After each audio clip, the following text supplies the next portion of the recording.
बीजापुर में आज कर्नाटका के उद्योग और इंफ्रास्ट्रक्चर विकास मंत्री एमबी पाटिल को डिप्टी चीफ मिनिस्टर यानी डीसीएम बनाने की मांग को लेकर उनके समर्थकों और अभिमानियों ने आंदोलन किया। शहर के विभिन्न हिस्सों से आए एमबी पाटिल के समर्थकों ने रैली निकालकर सरकार से विनती की है कि विजयपुर जिले के विकास में एमबी पाटिल के योगदान को देखते हुए डीसीएम पद की जिम्मेदारी दी जाए। आंदोलन के दौरान समर्थकों ने नारेबाजी करते हुए कहा कि एमबी पाटिल ने हमेशा जिले के विकास, औद्योगिक प्रगति और जनहित के मुद्दों पर काम किया है, इसलिए उन्हें राज्य के डिप्टी चीफ मिनिस्टर के रूप में मौका दिया जाना चाहिए। प्रदर्शन में शामिल लोगों ने कहा कि उत्तर कर्नाटका को उचित प्रतिनिधित्व मिलना चाहिए और एमबी पाटिल को डीसीएम बनाने से क्षेत्र के विकास को और गति मिलेगी। समर्थकों ने राज्य सरकार और कांग्रेस हाईकमांड से मांग की है कि जल्द से जल्द इस विषय पर सकारात्मक निर्णय लेकर एमबी पाटिल को डिप्टी चीफ मिनिस्टर बनाया जाए। फिलहाल इस मांग को लेकर बीजापुर में सियासती चर्चाएं तेज हो गई हैं और सबकी नजरें सरकार के अगले फैसले पर टिकी हुई हैं।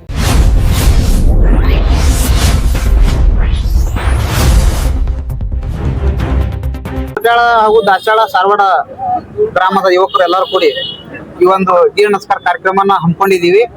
ಯಾಕೆ ಹಮ್ಮಿಕೊಂಡಿವಪ್ಪ ಅಂದ್ರೆ ಎಂ.ಬಿ. ಪಾಟೀಲ್ ಸಾಹೇಬ್ರು ಇದ ಒಂದು ಕ್ಯಾಬಿನೆಟ್ ಅಲ್ಲಿ ಮುಖ್ಯಮಂತ್ರಿ ಆಗಬೇಕಾಗಿತ್ತು। ನಮ್ಮ ಅಭಿಪ್ರಾಯ ಪ್ರಕಾರ ನಮ್ಮ ಉತ್ತರ ಕರ್ನಾಟಕದ ಲಿಂಗಾಯತ ಒಬ್ಬ ಮಾಸ್ಟರ್ ಲೀಡರ್ ನಮ್ಮ ಸಾಹೇಬ್ ನಮ್ಮ ಲಿಂಗಾಯತ ಕೋಟದಲ್ಲಿ ಆಗಬೇಕಾಗಿತ್ತು, ಈಗ ಮುಖ್ಯಮಂತ್ರಿ ಆಗಬೇಕಾಗಿತ್ತು, ಆದ್ರೂ ಆಗಿಲ್ಲ।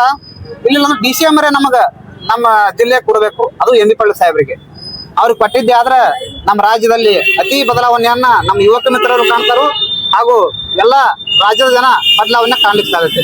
ಎಂ.ಬಿ. ಪಾಟೀಲ್ ಸಾಹೇಬ್ರು ಬೇಕಾದಂತ ಕೋಟ ಕೊಡ್ರಿ, ಸಕ್ಸಸ್ಫುಲ್ ಮಾಡಿ ತೋರ್ಸ್ಯಾರ। ಯಾಕಂದ್ರೆ ಎದ್ರಾಗೂ ಹಿಂದೆ ಹೋದಿಲ್ಲ। ನೀರಾವರಿ ಅಂತೂ ಇವತ್ತು ನಾವು ಬೆಂಗಳೂರದಾಗ ನೋಡಿವ್ರಿ, ಮೆಟ್ರೋ ಮನುಷ್ಯ ತಿರ್ಲಕ್ ಮೆಟ್ರೋ ಮಾಡ್ಯಾರ। ನಮ್ಮ ಕ್ಷೇತ್ರದಾಗ ಬಿಜಾಪುರ ಜಿಲ್ಲೆದಾಗ ನೀರಿಗೆ ಮೆಟ್ರೋ ಮಾಡ್ಯಾರ। ಅಂತ ಧೀರ ನಾಯಕ ನಮ್ಮ ಎಂ.ಬಿ. ಪಾಟೀಲ್ ಸಾಹೇಬ್ರು। ಅಂತವರಿಗೆ ಡಿಸಿಎಂ ಕೊಟ್ರ ಮತ್ತು ನೀರಾವರಿ ಕೊಟ್ರ ಇನ್ನು ರಾಜ್ಯಕ್ಕ ಎಲ್ಲಾ ಕಡೆನೂ ನೀರಾವರಿ ಮಾಡಿ ಸೈ ಅನಿಸೋಳಂತ ಕೆಪಾಸಿಟಿ ನಮ್ಮ ಎಂ.ಬಿ. ಸಾಹೇಬ್ರಿಗೆ ಡಿಸಿಎಂ ಮುಖ್ಯಮಂತ್ರಿ ಬೇಕು, ಆದ್ರೆ ಅನಿವಾರ್ಯ ಆಗಿಲ್ಲ, ಹೈಕಮಾಂಡ್ ತೀರ್ಮಾನ ಬಗ್ಲೇಬೇಕು, ಆದ್ರೆ ಈಗ ಡಿಸಿಎಂ ಅಂತ ಬೇಕೇಬೇಕು ಸರ್। ನನ್ನ ಹೆಸರು ಹಿರಣ್ಣ ಕೋಟಿ ಸರ್। ಸಲುವಾಗಿ ನಾವು ಹಮ್ಮಿಕೊಂಡಿದಂತ ದೀರ್ಘ ನಮಸ್ಕಾರ ಒಂದು, ಯಾಕೆಂದ್ರೆ ಎಂ.ಬಿ. ಪಾಟೀಲ್ ಸಾಹೇಬ್ ನಾವು ನೀರಾವರಿ ಮಂತ್ರಿ ಹಿಂದೆ ಬಹಳ ಚಲೋ ಮಾಡ್ಯಾರ ಅಂತ ಹೇಳಿ ಅವ್ರಿಗೆ ಈ ಸಲ ಉಪಮುಖ್ಯಮಂತ್ರಿ ಆಗೋತ್ತೇಳಿ ನಾವು ಬಸವೇಶ್ವರ ಸರ್ಕಲ್ದಿಂದ ಸಿದ್ದೇಶ್ವರ ಗುಡಿವರೆಗೂ ದೀರ್ಘ ನಮಸ್ಕಾರ ಕಮಿಟಿ ಒಂದು 25 ಜನ ಅದೀವಿ ನಾವು। 25 ಜನ ಅಂತ ಎಲ್ಲರಲ್ಲಿ ಒಂದು ಭಕ್ತಿ, ಯಾರು ನಮ್ಗೆ ಯಾರು ಹೇಳಿಲ್ಲ, ನಮ್ಮ ಮನಸ್ಸು ಪೂರ್ವಕ ಎಲ್ಲರೂ ಒಂದೊಂದು ನಮ್ಗೆ ಇಲ್ಲಿ ಕೋಟ್ಯಾಳ ಕೊಟ್ಟು ಗೌಡ್ರು ಹೇಳಿದ್ರು, ಈಗ ಎಲ್ಲರೂ ಮನಸ್ಸು ಪೂರ್ವಕ ಎದ್ದು ಬಂದು ದೀರ್ಘ ನಮಸ್ಕಾರ ಹಾಕಿದ್ವಿ। ನಮ್ಗೆಲ್ಲ ದೀರ್ಘ ನಮಸ್ಕಾರ ಹಾಕಿದ್ರೆ ಎಲ್ಲರೂ ಹಿಂದೂ ಹಾಕಿದೆಲ್ಲ ಸಕ್ಸಸ್ ಆಗ್ಯಾವ। ಇಲ್ಲಿ ಸಿದ್ದೇಶ್ವರ ಸ್ವಾಮಿಗಳಲ್ಲಿ ಮನವಿ ಏನಂದ್ರೆ, ಇದು ನಮ್ಮ ಮುಖ್ಯಮಂತ್ರಿ ಆಗಬೇಕಂತೇಳಿ ಮನವಿ ಐತ್ರಿ। ಹಿಂದಿನ ಸರ್ಕಾರದಾಗ ಡಿ.ಕೆ. ಶಿವಕುಮಾರ್, ಸಿದ್ದರಾಮಯ್ಯ ಹೆಂಗ್ ಜೋಡೆತ್ತಿದ್ರಲ್ಲ, ಈಗಿನ ಸರ್ಕಾರದಾಗ ಎಂ.ಬಿ. ಪಾಟೀಲ್ ಸಾಹೇಬರು ಮತ್ತು ಡಿ.ಕೆ. ಶಿವಕುಮಾರ್ ಜೋಡೆತ್ ಮಾಡ್ಬೇಕಂತ ಕೇಂದ್ರ ಸರ್ಕಾರಕ್ಕೆ ರಾಜ್ಯ ಸರ್ಕಾರಕ್ಕೆ ಮನವಿ ಮಾಡಬೇಕು। ನಮ್ಮ ನೆಚ್ಚಿನ ನಾಯಕ, ಬಡವರ ಬಂಧು, ರೈತರ ಕಣ್ಮಣಿ, ನೀರಾವರಿ ಹರಿಕಾರ, ಆಧುನಿಕ ಭಗೀರಥ ಎಂ.ಬಿ. ಪಾಟೀಲ್ ಸಾಹೇಬರಿಗೆ ಅಭಿನಂದನೆಗಳನ್ನ ಸಲ್ಲಿಸುತ್ತೇವೆ। ಇವತ್ತು ನಾವು ಇದೇ ಪ್ರಯುಕ್ತ ಅವರಿಗೆ ಉಪಮುಖ್ಯಮಂತ್ರಿ ಸ್ಥಾನ ಲಭಿಸಲಿ ಅಂತ ಬಸವೇಶ್ವರ ಸರ್ಕಲ್ದಿಂದ ಸಿದ್ದೇಶ್ವರ ಗುಡಿಯವರೆಗೆ ದೀರ್ಘ ನಮಸ್ಕಾರ ಕಾರ್ಯಕ್ರಮವನ್ನ ಮಾಡಿ, ಇಲ್ಲಿ ನಮ್ಮ ಎಲ್ಲರ ಒಕ್ಕೂರಲಿನ ಒಂದು ಬೇಡಿಕೆ ಏನೆಂದರೆ ನಮ್ಮ ಸಾಹೇಬರಿಗೆ ಡಿಸಿಎಂ ಪಟ್ಟ ಸಿಗಬೇಕು।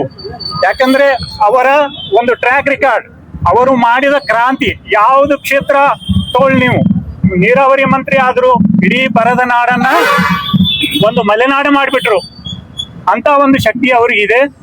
ಅದೇ ರೀತಿ ಗೃಹ ಮಂತ್ರಿಯಾಗಿ ಎಷ್ಟು ಕಾನೂನು ವ್ಯವಸ್ಥೆಯನ್ನ ಎಷ್ಟು ಕಟ್ಟುನಿಟ್ಟಾಗಿ ನೀಡಿದ್ರು ಅದು ನಮ್ಮ ಜನತೆಗೆ। ಅವರ ಮತ್ತೊಂದು ಗುಣ ಅಂದ್ರೆ ಯಾವಾಗ್ಲೂ ಅವರು VIP ಸಂಸ್ಕೃತಿ ಅನುಭವಿಸಕ್ಕೆ ಇಷ್ಟಪಡಲ್ಲ। ಈ ಜೀರೋ ಟ್ರಾಫಿಕ್ ಆಗ್ಲಿ ಯಾವ್ದಾಗ್ಲಿ, ಕಾಮನ್ ಮ್ಯಾನ್, ಸಾಮಾನ್ಯ ಮನುಷ್ಯನಂತೆ ಬೆಳೆದಿರುವ ಒಬ್ಬ ಜನನಾಯಕ ಯಾರಾದ್ರೂ ಇದ್ರೆ ಅದು ನಮ್ಮ ಎಂ.ಬಿ. ಪಾಟೀಲ್ ಸಾಹೇಬರು। ಅವರಿಗೆ ಇದೆಲ್ಲ ನಾನು ನಮ್ಮ ಹೈಕಮಾಂಡ್ ಮತ್ತು ರಾಜ್ಯದ ನಾಯಕರಲ್ಲಿ ಕಳಕಳಿಯ ಮನವಿ ಮಾಡೋದಂದ್ರೆ ಅವರಿಗೆ ಡಿಸಿಎಂ ಕೊಡ್ಲೇಬೇಕು। ಯಾಕಂದ್ರೆ ಅವರು ಸೂಕ್ತ ವ್ಯಕ್ತಿ, ಅಂತ ವ್ಯಕ್ತಿಗೆ ನಾವು ಡಿಸಿಎಂ ಕೊಡ್ಲೇಬೇಕು ಅಂತ ನಮ್ಮ ಎಲ್ಲಾ ಬಿಜಾಪುರದ ಬಾಂಧವರಿಂದ ನಾವು ಕಳಕಳಿಯ ವಿನಂತಿ ಮಾಡಿಕೊಳ್ಳುತ್ತೇವೆ। ನನ್ನ ಹೆಸರು ಡಾಕ್ಟರ್ ಗಜಾನನ್ ಮೈಶಾಳೆ ಫಿಸಿಷಿಯನ್, ನಾನು ಕನ್ಸಲ್ಟೆಂಟ್ ಫಿಸಿಷಿಯನ್.